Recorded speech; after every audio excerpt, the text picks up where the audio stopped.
야곱이 하나님께 이제 말씀을 들었는데 베델로 올라가서 제단을 쌓으라 이 말씀을 들었습니다.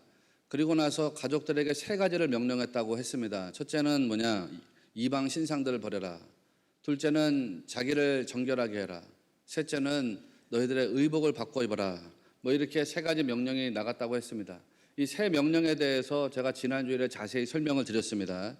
그런데 이 세 가지 명령을 딱 한마디로 바꾸면은 뭘 이루라는 거냐면 성결을 이루라는 겁니다. 성결. 그래야지 영적인 부흥을 체험하게 된다. 뭐 그것을 이제 보여주려고 하는 것입니다. 3절을 보십시오. 창세기 35장 3절에서 야곱이 말합니다. 우리가 일어나 베델로 올라가자. 내 환난 날에 내게 응답하시며 내가 가는 길에서 나와 함께 하신 하나님께 내가 거기서 제단을 쌓으려 하노라. 이 말씀이 이렇게 나갑니다. 이게 이제 야곱에게 일어난 영적인 부흥인 겁니다. 부흥. 곤고한 시절, 그때 나를 만나 주신 하나님, 그때 나와 함께 하신 하나님, 그 하나님께로 내가 다시 찾아 들어가겠다. 그래서 거기에서 제단을 쌓겠다. 다르게 말하면 예배를 드리겠다. 예배를 회복하겠다라고 하는 메시지라고 했습니다. 그가 고향을 떠나서 외삼촌 라반이 있던 밧단 아람으로 갈 때에 그때 나이가 70대입니다. 70대. 여러분에게 말씀드렸지만 밧단 아람에 도착했을 때에 야곱의 나이가 77세입니다. 그러니까 요 무렵에 야곱이 얼마나 외롭고 곤고했겠어요. 자기 형 에서, 쌍둥이입니다. 쌍둥이 형 에서는 나이 40세에 이미 결혼해서 가정을 이뤘습니다. 그런데 야곱은 70대 중반까지 홀로 존재하다가 홀로 고향을 떠나 이방 땅으로 가는 것입니다. 그러니 얼마나 외롭고 얼마나 고독했고 또 얼마나 곤고한 마음과 영혼이었을까요? 그때 하나님 임재와 만난 겁니다. 돌베개를 베고 자다가 하나님 임재를 체험하고 그리고 하나님의 약속하시는 말씀을 들었단 말이에요. 야, 진짜 하나님이 나와 함께 하시는데 내가 깨닫지 못했구나. 하나님 나와 함께 하시는 분이야. 그걸 깨닫고 하나님 말씀 듣고 거기서 담대함을 얻어 밧단 아람까지 가게 되는 거거든요. 야곱이 그때로 돌아가려고 하는 거예요. 나의 환난 날에 나와 만나 주신 하나님, 내가 가는 길에서 나와 함께 하신 하나님, 그 하나님께로 돌아가고자 하는 겁니다. 이거 좋은 일이죠. 좋은 일. 자기 어떤 영적인 침체 상태에서 과거에 하나님을 만났던 그 체험 안으로 또 과거에 하나님이 함께 하셨던 은혜의 시간 속으로 그 속으로 돌아가 가지고 하나님의 임재 앞에 다시금 영적으로 회복되는 삶을 살려고 하는 거거든요. 위기입니다. 자기 가문은 위기고 자기 인생도 위기입니다. 그 위기 앞에서 무엇으로 위기를 극복하려고 했느냐, 이걸 잘 보시란 말이에요. 권력을 가지고서 위기를 극복하려고 했던가, 아니면 자기의 재물 소유를 가지고 위기를 극복하려고 했던가, 아니면 자기 자식들이나 인간 관계를 가지고서 위기를 극복하려고 했던가. 다 아니죠. 다 아닙니다. 하나님이 함께 하시는 속으로 들어가면 위기를 극복할 수 있겠구나. 그거를 깨달은 겁니다. 그래서 소유도 아니고 권력도 아니고 관계도 아니에요. 오로지 하나님, 나를 만나주신 그 하나님과의 관계 속으로 들어가려고 하는 거거든요. 그 관계가 회복되면 내 위기가 얼마든지 극복될 수 있어. 하나님 앞에서 영적인 관계성 회복하고 하나님 앞에서 말씀 회복하고 예배 회복하고 기도 회복하면 인생의 방향이 돌려질 수 있는 거야. 어떤 위기라도 어떤 어려움이라도 이건 극복될 수밖에 없는 거야 라고 하는 것을 야곱이 깨닫게 된 겁니다. 그래서 야곱이 하나님 앞에 제단 쌓으러 가겠다고 하는 거예요. 관계를 회복하겠다는 거거든요. 관계를. 그 일을 위해서 뭐가 이루어져야 되느냐, 선결 과제가 있어요. 하나님 앞에 예배가 회복되고 어떻게 보면 영적인 부흥을 경험하는 데 있어서 선결 과제가 있어요. 그 선결 과제는 뭐냐면 성결을 이루라는 거예요. 성결을 이루라. 부흥을 도모하려고 하면 성결이 중요하다는 것입니다. 이게 중요한 과제이기 때문에 성결이라고 하는 과제가 해결돼야 된다는 거죠. 존 웨슬리, 우리 감리교를 창시한 존 웨슬리가 이렇게 말했습니다. 여러분 잘 들어보세요. 성결의 경험 없이 어떤 부흥도 기대하지 마라. 완전을 지향하지 않고는 모든 신자들이 냉랭해지며 죽어갈 것이다. 그리고 단지 경박해지며 답답해하며 험담을 지어낼 것이다. 그렇게 되면 그들의 영혼에서 하나님의 생명에 관한 모든 것이 파괴될 것이다. 이렇게 말했어요. 자, 여러분 보세요. 성결의 경험 없이는 어떤 부흥도 기대하지 말라는 거예요. 성결이 선결 과제라는 거죠. 거룩의 거룩. 성결을 이루어야지 부흥이 온다는 겁니다. 그런데 부흥이 왜 중요하냐? 부흥이 오지 않으면 우리 마음이 어떻게 되냐면 냉랭해진다는 거예요. 우리 안에 부흥이 임하지 않으면 성도의 영혼과 마음이 냉랭해지게 된다. 여러분은 어떻습니까? 여러분의 마음과 영혼은 막 하나님 사모하는 마음으로 막 불같이 타오르고 있습니까? 아니면 진짜 식어진 가슴입니까? 내 마음과 영혼이 다 식어져 가지고서 냉랭한 상태인가요? 아니면 어느 정도 온기를 유지하고 있는 상태인가요? 아니면 막 불같이 막 타오르는 상태인가요? 부흥이 우리 안에 일어나지 않으면 우리가 냉랭해지게 된대요. 냉랭해지면 어떻게 되느냐? 경박해진다는 거예요. 마음이 늘 답답해진다는 거예요. 마음이 답답하고 신앙생활이 경박해지니까 우리 안에서 뭐가 토해져 나오냐면요. 좋은 말이 토해져 나오는 게 아니라 그 다음에 나오는 말이 험담이라는 게 험담. 신앙생활하면서 교인과 교인 사이에 험담이 오고 간다는 것입니다. 누구를 비난하고 누구에 대해서 비판하고 누구에 대해서 안 좋은 말하고 목사가 교인에 대해서 험담하고 교인이 목사에 대해서 험담하고 교인과 교인이 서로 간에 험담하고 이게 나타난다는 거예요. 그러니까 어떻게 된다는 것입니까? 험담이 나타나니까 그 다음에 나타나는 게 뭐가 있어요? 시기와 분쟁이겠죠. 시기와 분쟁이 일어나게 되니까 그 다음에 뭐가 나오겠어요? 하나님의 생명에 관한 모든 것이 파기된다. 이렇게 나가는 거예요. 이게 내가 한 말이 아니라 존 웨슬리가 이렇게 말한 거예요. 무서운 거죠. 그래서 이 부흥이 우리 안에 와야 되는데 이 부흥이 우리 안에 오려면 우리 안에 뭐가 선결돼야 되느냐? 성결. 레오나드 레이브닐 목사님이 이런 말 했습니다. 이분이 1907년에 영국에서 태어난 분입니다. 그리고 이분이 20대, 30대에는 순회 전도사로 이렇게 설교하면서 다닌 분이에요. 영국 사회에. 그분이 이런 말 했어요. 우리는 행복해지기 위해서 전력 투구한다. 그러나 우리를 향한 하나님의 목적은 우리의 행복에 있는 것이 아니라 우리의 성결에 있다. 여러분이 동의가 되시는가요? 동의가 되십니까? 일부는 동의가 되고 일부는 동의가 안 되는가요? 하나님의 목적이 뭐냐? 우리 인생 살아가는 모든 사람들이 뭐에다가 전력을 투구하며 살아가냐면 행복을 위해서 전력 투구한다는 거예요. 전력 투구. 내가 행복해지기 위해서 전력 투구하는데 과연 그게 하나님 없이 이루어지느냐? 안 되겠죠, 당연히. 그러나 하나님의 목적은 뭐였냐면 우리의 행복에 있는 것이 아니라 성결에 있다는 거예요. 왜? 신자가 성결을 이루면 나머지는 다 따라붙기 때문입니다. 행복해지려고 전력 투구하다가 모든 것을 다 잃어버리는 것이 신자의 삶이라면 반면에 신자가 성결을 이루면 하나님 앞에 거룩을 이루면 하나님께서 은혜의 하나님으로서 우리에게 작동해가지고 우리에게 필요한 것을 다 채우시는 분인 것을 여러분 꼭 믿으시기를 주의 이름으로 축원합니다. 그 레오나드 레이브닐 목사님이 부흥의 세대여 통곡하라라고 하는 책에서 이렇게 말합니다. 흔히 거룩한 삶을 살려면 기도해야 한다고 말한다. 맞는 말이다. 하지만 그 반대가 더 중요하다. 즉 기도하려면 거룩한 삶을 살아야 된다. 나는 이 말에 동의가 됩니다. 우리가 거룩한 삶을 살려면 기도해야 됩니다. 여러분이 성결을 이루려면 거룩하려면 기도하는 성도가 돼야 됩니다. 난 여러분이 기도하는 성도 되시기를 바랍니다.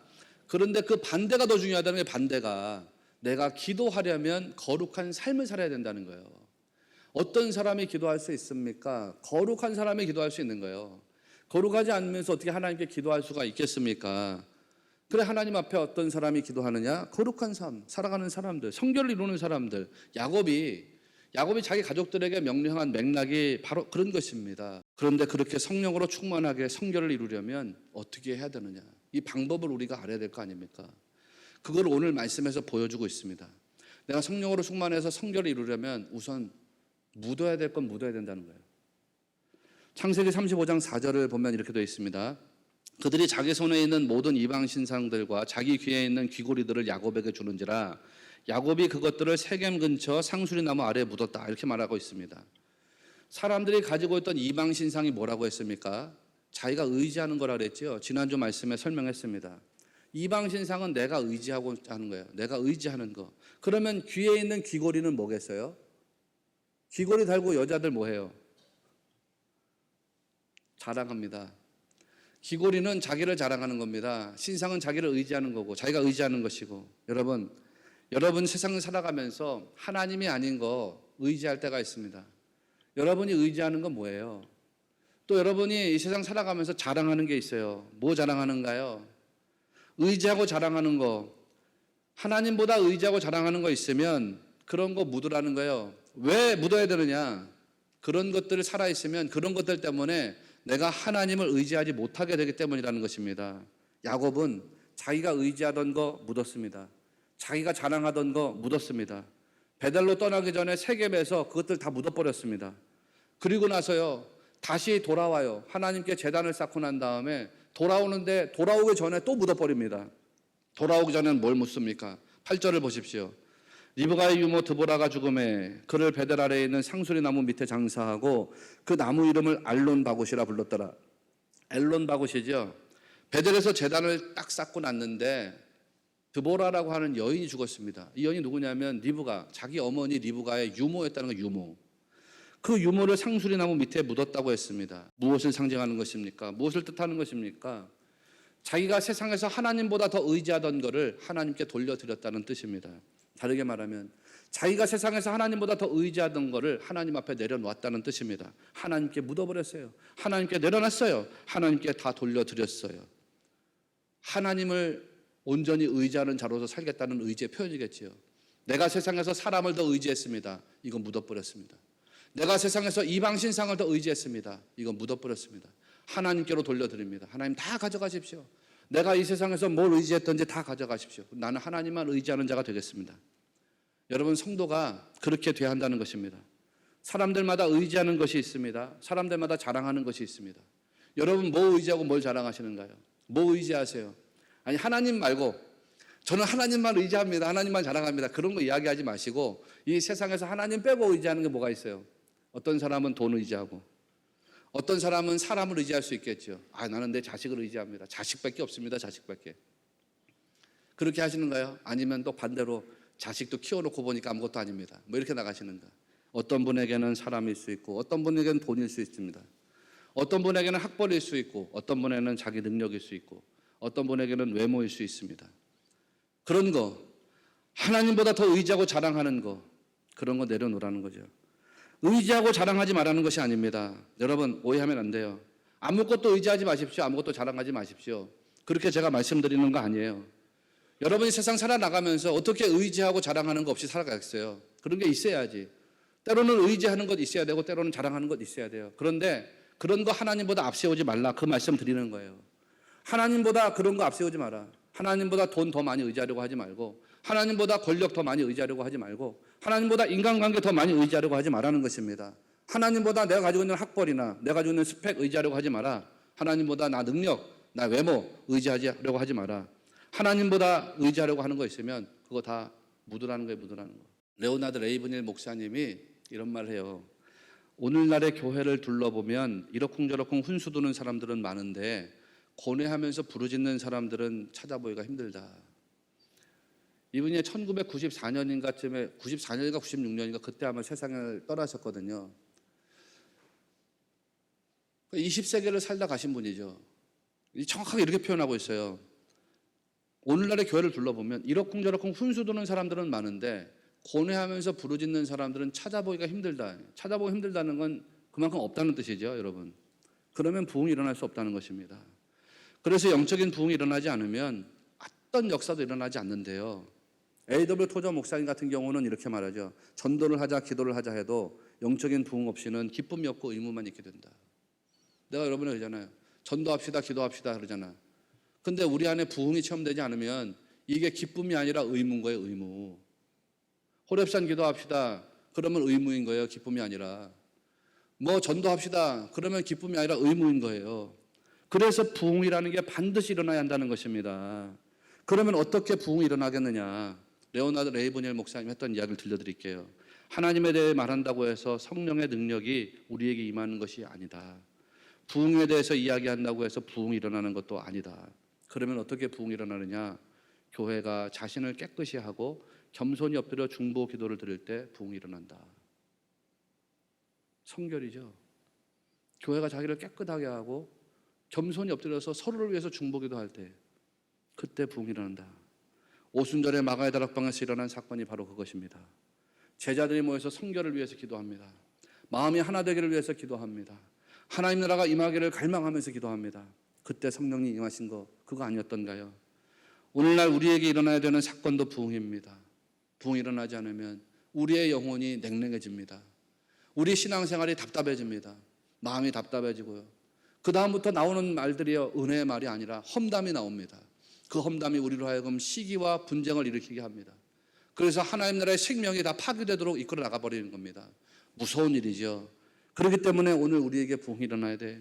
여러분의 영혼이 불같은 영혼 돼야 되고 하나님 은혜 안에서 날마다 용광로처럼 타오르는 영혼 되시기를 주의 이름으로 축원합니다. 그렇게 돼야 돼요. 그렇게 해서 부흥이 일어나 영적인 부흥이 일어나면요. 그 다음에 은혜는 따라붙게 돼 있어요. 따라붙게 돼 있어요. 삶에 문제가 있더라도요. 그 문제가 뭐고 그 문제가 얼마나 오랫동안 지속되었느냐라는 거 별로 중요하지 않아요. 왜? 부흥이 일어나면 하나님 은혜를 갖다 붙여주시니까. 그래서 실제적으로 하나님의 능력과 기적이 체험되어서 문제를 넘어가게 하시고 문제를 이기게 하시는 역사를 경험하게 할 때도 있고요. 실제로 문제가 해결되진 않았지만 내 안의 마음, 내 속사람, 내 영혼을 강하고 담대하게 하셔가지고 그 문제를 이기고 넘어가게 하실 때가 있습니다. 뭐를 뒤집어 엎으셔가지고 그렇게 하시냐면 우리의 관을 뒤집어 엎으셔가지고 그렇게 합니다. 내가 바라보는 관점을 뒤집어 엎으셔가지고 어떤 때는 실제적인 기적과 능력을 체험해서 이기게 하실 때가 있습니다. 그는 어떤 때는 마음과 영혼을 담대하게 하셔가지고 그거를 넘어가게 하실 때가 있습니다. 5절과 6절을 보십시오. 그들이 떠났으나 하나님이 그 사면 고을들로 크게 두려워하게 하셨으므로 야곱의 아들들을 추격하는 자가 없었더라. 야곱과 그와 함께한 모든 사람이 가나안 땅 루스 곧 베델에 이르고 말씀이 이렇게 나갑니다. 여러분 보시면 주목해서 보세요. 야곱의 가정에 적대자 혹은 대적자가 없었기 때문에 야곱이 무사했습니까? 말씀은 그게 아니죠. 야곱이 베델에 무사히 도착할 수 있었던 이유가 대적자가 없었기 때문인가요? 아니죠. 야곱을 쫓으려는 사람들이 있었습니다. 야곱의 가정에 복수하려는 사람들이 있었습니다. 가나안 땅에 들어와 가지고 야곱 족속이 이것이 우리 질서를 어지럽혀 이방 족속들이 와 가지고 감히 세겜 족속을 막 살해하고 살인을 저지르고 막 그래. 가만히 내버려두면 안 되겠네. 쟤네들을 징벌해야 되겠는데, 심판해야 되겠는데, 복수해야 되겠는데. 그런 사람들이 왜 없었겠어요? 그런 사람들이 있었습니다. 그런데 성경 말씀이 뭐라 그럽니까? 하나님이 그 사면 고을들로 크게 두려워하게 하셨다. 대적자가 없었던 게 아니라 대적자는 존재하고 있었는데 하나님이 그 대적자들을 두렵게 했다는 거예요. 사면 고을들을 꽉 붙잡고 계셨다는 거 아닙니까? 그래서 야곱이 베델이라고 하는 목적지에 도착할 수 있었다는 거예요. 이게 성도가 체험하는 실제적인 체험입니다. 하나님이 여러분 인생에 실제적으로 능력으로 역사하셔가지고 여러분 인생의 문제를 넘어가게 하실 때가 있단 말이에요. 요거를 꼭 믿으시기를 바랍니다. 그런데 문제가 해결되지는 않았지만 그럼에도 불구하고 그 문제를 넘어가게 하시고 이기게 하시는 경우가 있어요. 이게 더 중요해요. 그 뒤를 보면 야곱이 하나님께 말씀을 듣는 장면이 나옵니다. 지난주에 설명드렸지만 10절에서는 주권에 대해서 약속하고 11절에서는 백성에 대해서 약속하고 12절에서는 땅에 대해서 약속하셨다 그랬죠. 주권과 백성과 땅을 약속하셨다. 뭐를 주시겠다는 약속이라고 그랬죠? 주권과 백성과 나라가 구성하는 게 뭐라 그랬습니까? 다 잊어버리셨나? 일주일밖에 안 지났는데 뭐라 그랬어요? 나라. 주권과 백성과 땅이 이루는 게 나라 아닙니까? 그래서 하나님 나라에 대한 약속이라고 그랬습니다. 엄청난 거야 이게. 하나님 나라에 대한 약속이라는 건 결국 뭐냐? 하나님의 모든 것을 주시겠다는 약속입니다. 여러분에게도 하나님 나라가 약속되어 있다는 걸 믿으시기 바랍니다. 우리 하나님 나라가 약속되어 있는 사람들인 거예요. 하나님 나라가 내게 약속되어 있다는 건 하나님의 모든 것이 내게 약속되어 있다 그런 뜻입니다. 요한계시록은 마지막 21장 가가지고 하는 말이 뭡니까? 다시는 사망이 없고 애통하는 것이나 곡하는 것이나 아픈 것이 다시 있지 아니하리니 이렇게 나간단 말이에요. 왜? 하나님의 모든 것이 내게 다 와 있기 때문에 아픔이 없어요. 고통이 없어요. 질병이 없어요. 심지어는 뭐도 없어요. 죽음도 없어요. 영원한 나라를 여러분 우리가 하나님께 받은 존재인 것을 믿으시기를 축원합니다. 모든 거예요. 모든 게 다 와 있다고 딱 믿어요. 이게 지금 야곱에게 깨달아지고 있는 진리거든요. 진리. 내가 성결을 이루어가지고 영적 부흥을 체험하니까 그 다음에 은혜가 붙어와요. 어떤 은혜가 붙어오느냐? 하나님의 모든 것에 대한 약속의 은혜가 붙어오는 겁니다. 요거 깨닫고 나니까 어떻게 돼요? 마음이 강하고 담대한 자가 되는 거예요. 여러분 천국 영생을 소유한 자인 것을 확실하게 믿으시길 축원합니다. 그러면 두려움이 없는 거예요. 무슨 코로나가 무슨 두려움이 있습니까? 예배하다가 신앙하다가 그냥 하나님 날 불러가시면 천국 가는 건데 뭐가 두려워요? 아닌가? 그렇지 않습니까? 뭐가 두렵습니까? 내가 사업하다 조금 주저앉았어. 뭐가 두려워요? 뭐가 두려워요? 영원하신 하나님 기업을 나한테 주신 하나님이 나 망하게 하시는 분이 나를 세우신 하나님인데 여러분 야곱이 그거를 깨달았습니다.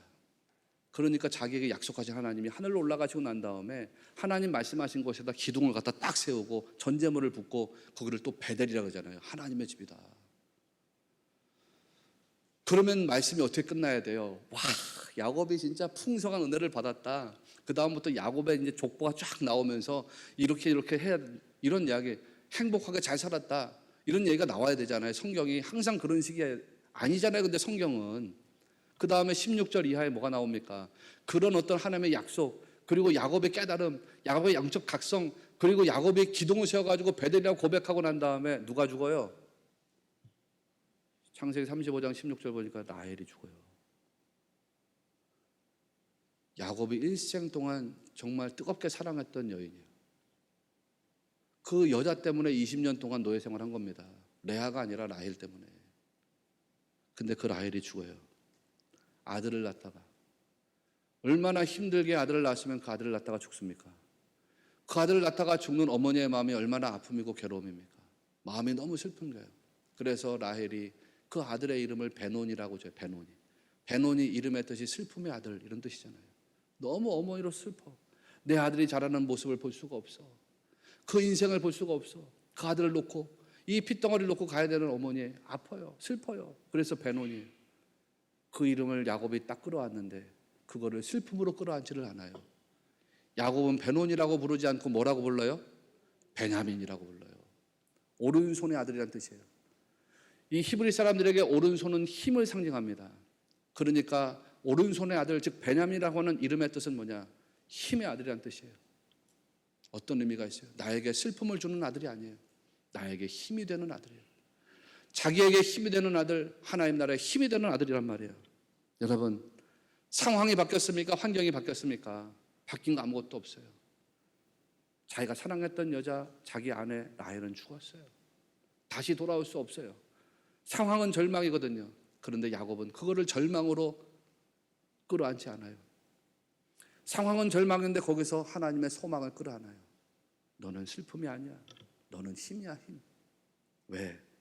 하나님의 목적을 아니까. 하나님의 섭리를 아니까요. 이게 부흥을 경험한 성도입니다. 여러분이 그렇게 경험할 수 있다는 거예요. 왜 성도가 부흥을 경험해야 됩니까? 왜 교회가 부흥을 경험해야 됩니까? 관점이 달라지기 때문입니다. 마음과 영혼이 완전히 달라지기 때문입니다. 보이지 않던 하나님의 섭리가 보이고 목적이 보이고 하나님의 말씀이 보이기 시작하고 그 말씀으로 인해서 더 강하고 담대한 심령 되기 때문입니다. 오순절에 마가의 다락방에서 성령 체험한 성도들이 그렇게 된 거거든요. 세상이 자기를 막 죽이려고 덤벼드는데 두려움이 없습니다. 마귀가 달라붙어가지고 막 도전하는데 흔들림이 없습니다. 다니엘의 세 친구가 용광로에 그냥 자기들을 집어넣는다고 하는데 믿음이 흔들리지 않습니다. 왜? 어떤 고난도 환난도 그거를 겪게 하시는 하나님의 목적과 섭리 안에 있다는 사실을 알았기 때문입니다. 여러분, 가난을 정탐했던 10명의 실패한 정탐꾼들, 그 사람들이 무엇만 봤냐? 육적인 사실만 봅니다. 그러니까 어떻게 나갑니까? 저기 가나안 땅에 사는 사람들하고 우리하고 비교해 보니까 우리는 메뚜기 같습니다. 이렇게 나갑니다. 반면에 여호수아와 갈렙은 어떻게 나갑니까? 육적인 사실을 보는 게 아니에요. 영적인 진리를 보죠. 그 육적인 현실 뒤에 있는 이면을 보더라는 거예요. 그러니까 그들이 우리보다 장대한 족속인 것은 맞습니다. 그러나 그들의 신은 그들에게서 떠났고 그들은 우리의 먹이가 됩니다. 우리의 밥입니다. 그렇게 선언합니다. 누가 언약의 성취자가 되었던가? 육적인 생각에 빠진 자들이 아니라 영적인 비전을 보았던 여호수아와 갈렙이 언약을 성취하는 자들이 됩니다. 여러분, 이렇게 관이 달라지는 게 부흥이거든요. 하나님 보게 하시는 것을 보게 되는 게 부흥이거든요. 고난 중에도 목적과 섭리를 보게 하는 게 부흥이거든요. 섭리와 경륜을 보게 하는 게 부흥이거든요. 그래서 부흥을 경험한 성도는 고난도 상처도 다 이해가 되는 거예요.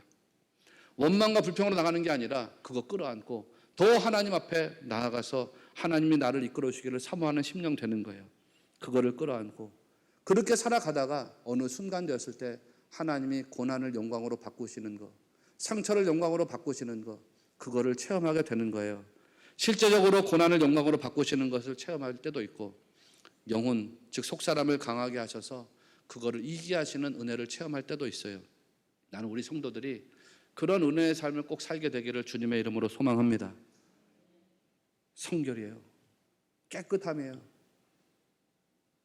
거기에 여러분에게 하나님의 부흥이 임하시고 그 부흥을 통해서 여러분의 관이 뒤집어지고 그 달라진 관으로 인해서 이 세상을 믿음으로 승리해내는 거룩한 백성 되시기를 주님의 이름으로 축원합니다.